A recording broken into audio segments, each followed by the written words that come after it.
Well, this is going to be a little bit interesting today. Oh, fighting luuuce and Choux? Nah, not really. That shit's free as fuck. But the actual issue is going to be trying to stay awake and maintain some form of interesting conversation when fighting through it. Why do I say that? Well, because whenever you're fighting this team, if you have one very, very simple thing, you completely make it entirely free. And that thing in particular is Christy herself. So, who is Christy? Christy is a 3-star knight. She is a green knight, and she provides a lot of her effect resist to whoever is in the back row. You combine that with a lot of ER on a Pyllis that has Rocket Punch, and you also throw a Roana on that team. Shazam! You can just press that little button up there in the top right, and you can just step away from the game. So, 7 turns in, we've already won.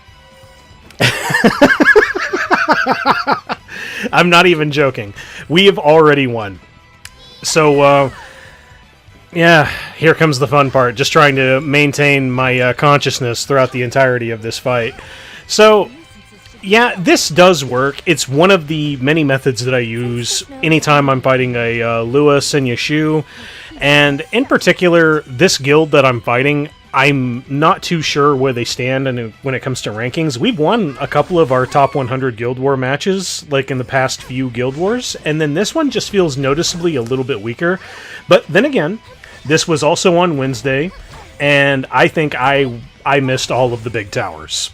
Because Wednesday is just the most magical day of the week, and I can't ever make it on time for those.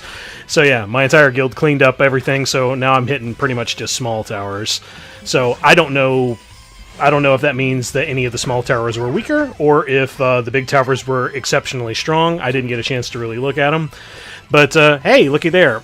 The one thing about this team that you just always have to remember is Choux herself. She is the pillar, the foundation of the entire team. As soon as she goes down, that's all she wrote, son. Because, yeah, as soon as she goes down, they can't do anything to you. So the only other thing that could possibly mess you up is if this Senya was rocking like 150 or something effectiveness or something like that. But even still, Christy in this whole comp is so based that even if Christy and Roana were affected by the provoke and the blind, it wouldn't hurt you. Because if you already have a decent amount of ER on Pyllis, which I do, which is 150, and then plus 60, which that's if you just do all the math that's associated with the kit. So I have an absurd amount of ER, then you plus 100 to that. So, yeah, you managed to break through that and you hit my Pyllis. Congratulations. You absolutely deserved it. And with that, hey, the match is over.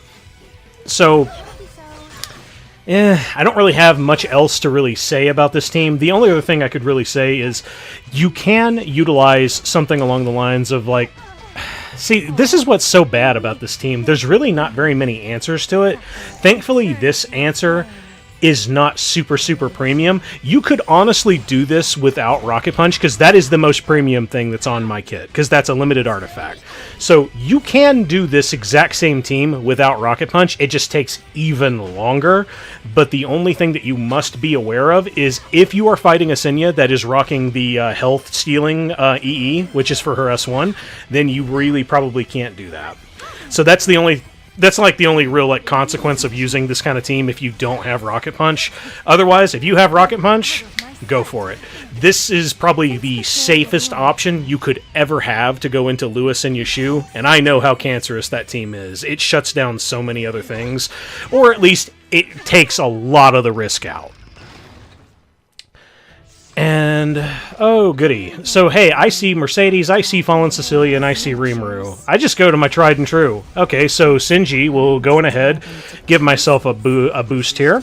Well, not really a boost, but just stat ups, so I do not have to use Zahhak's S2. Use his S3 on Mercedes. If the Mercedes is squishy, she's dead.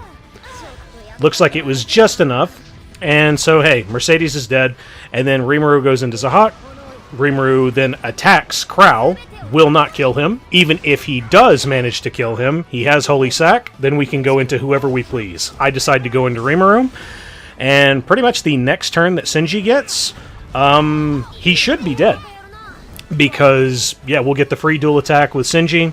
We'll do extra damage because Zahhak is just that based. Because, hey, Rimuru has buffs, and I think Zahhak does more damage on S1 based on the enemy having buffs. And then we can just, we can go ahead and cleanse, give ourselves attack buff like Renewal, and then we can just go into Rimuru. Shazam! The fight's over. The 2 DPS are already gone, and it's only been 8 turns. Yeah, it's kind of upsetting, just because, like, I do really like Fallen CC, but yeah, she has fallen off so spectacularly hard.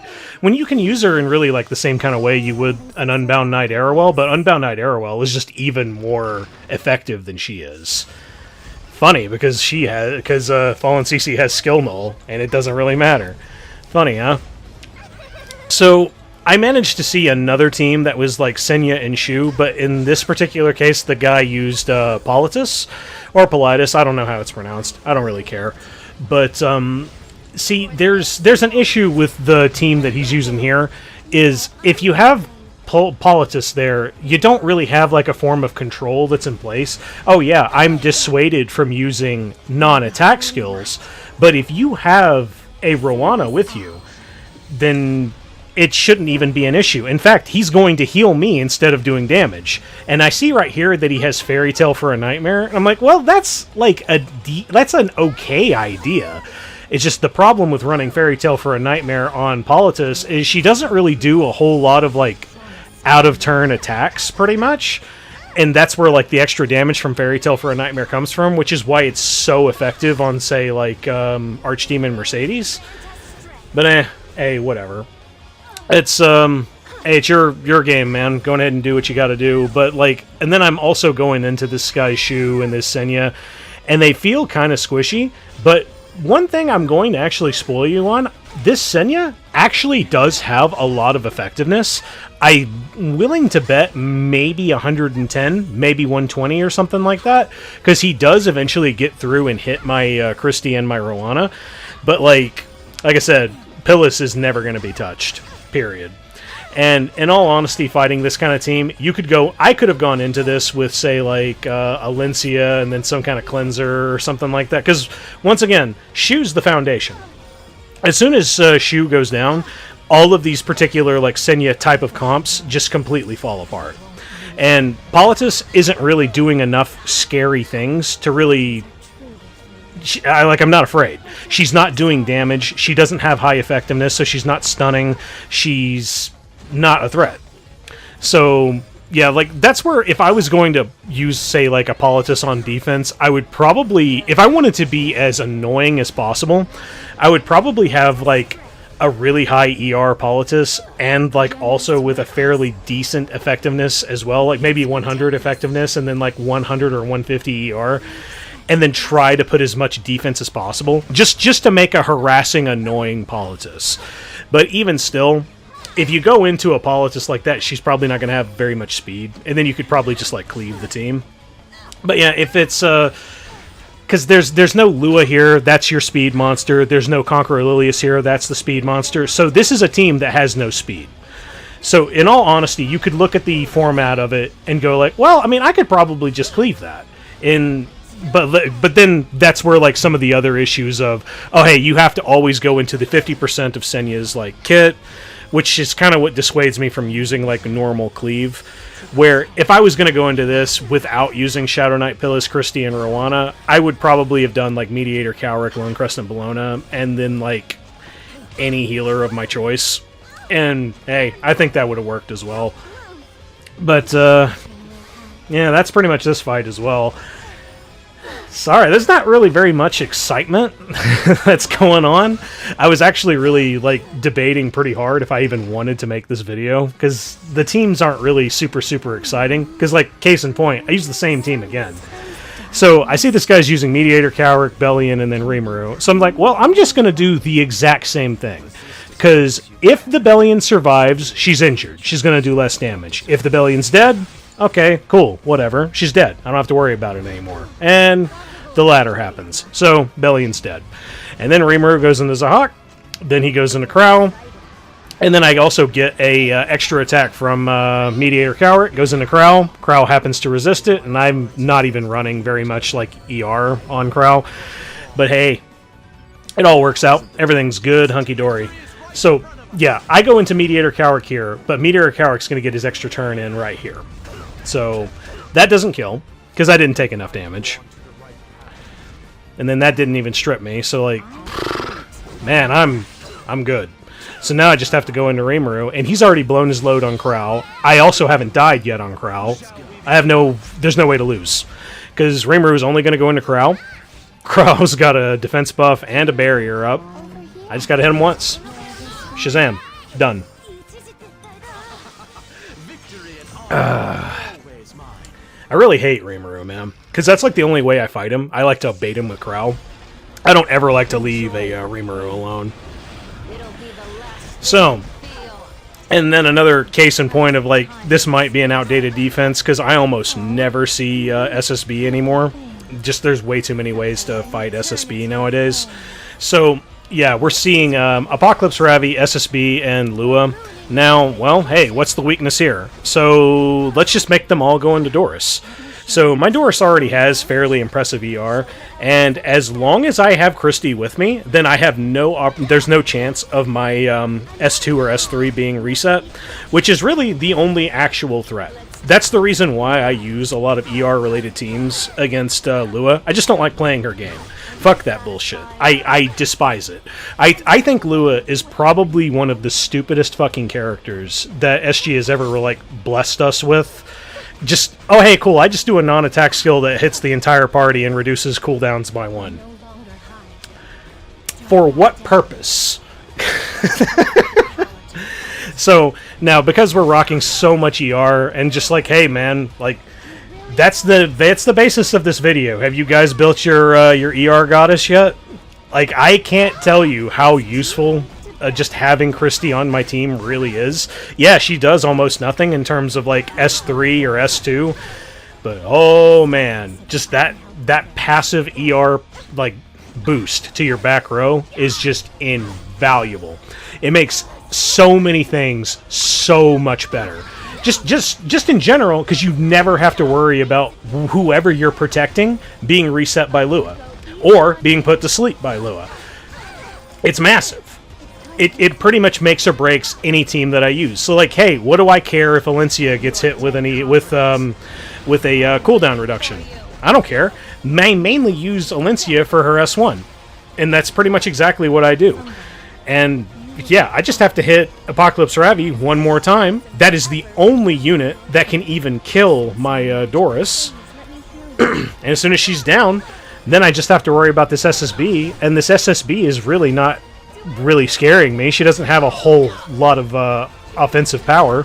She must have been some unit that was... This, in all honesty, this very well may be an SSB that's used for hunt, because that's kind of what it feels like. Maybe she's just trying to, like, fish for death breaks with her S2. I don't know. That's just how it kind of feels to me, because, yeah, that did almost nothing.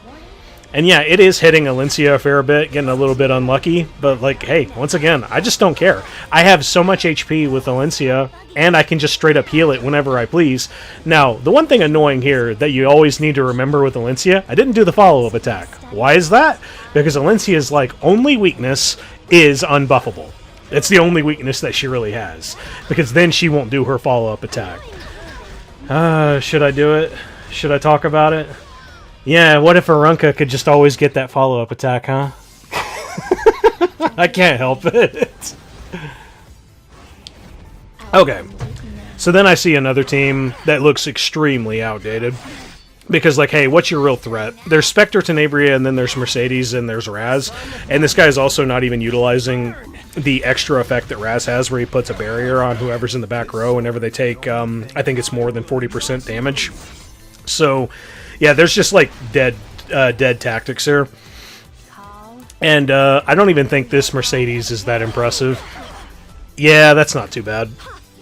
So, you guys can already see the writing on the wall, and also Magic for Friends is just straight up not happening. So whenever I get the opportunity to really let it rip with an S3 from Lionheart, which I'm just not getting the opportunity for, at this point I'm waiting for Raz to do his S2 just so I can get it, which I think I already have it now, which is kind of funny. So it's like, this wasn't even really useful. Yay! But anyway, we got the S3, so as soon as Lionheart gets her turn, yeah, we'll just straight up, we'll end that Mercedes pretty much in 2 turns. So this will kill the Mercedes, and then we can Soul Burn the S1 to guarantee the kill. Because she's going to revive at half HP, and then you can just pretty much wipe her out. It's a pretty consistent strategy of dealing with Mercedes, and anytime you have Roana on the team, it really helps, just in case, like, Magic or Friends procs, and you just want that extra little bit of security. Yeah, I use Roana a lot, but a lot of the times I use her mainly just as a form of security because of counter or follow-up attack related shenanigans. I guess I could build Astromancer Elena, but, like, I just don't like the character. I don't know. Maybe that's just a bad excuse, because, I mean, hey, I also have Briar Witch Seria. Why haven't I built her? Easily one of the stupidest units that I could possibly build. Still haven't built her. I'll get around to it, man. It's just, time is hard, man. Just finding time to, like, really build stuff takes so long. Because, hey, what is the actual, like, gameplay of Epic 7 at this point? It's straight up, it's inventory management. And if you ain't got the time to do any of the inventory management, you're essentially not playing the game. But hey, with that said, that's pretty much the Guild War. It wasn't really much anything special, but I can pretty much summarize it in a few words. Build your ER goddess Christy. She is invaluable. And with that said, that's pretty much it, folks. So, hey, I hope you enjoyed this Guild War. It really wasn't anything super special, but like I said before, like, hey, Christy is absolutely worth your time, and, like, hey, if you haven't seen my Christy stats before, they are very relatable. She has almost no speed, she has as much ER as you can possibly muster, as much HP and defense as you can muster as well, and then I also use Aureus. Aureus is there to just, like, help you tank just a little bit, because her own S3 heals her as well, gives her defense buff, and then it also gives attack buff to everybody. So if you really wanted to, you could also use her as an attack buffer, but I don't know. I actually kind of like just having her there as, like, damage sponge. So she just, like, takes all the extra abuse, so you just don't have to worry about things. It's extremely helpful. But, yeah. With that being said, I guess, who's hyped for Eligos? I guess I am. I don't like building cleave units, because that's kind of what he feels like. But hey, anyway, I hope you guys enjoyed this Guild War. If you liked the video, please leave a like. If you want to see more of my content, please subscribe. I try to put out as many videos as I can. Hope you guys have a wonderful rest of your day. Later.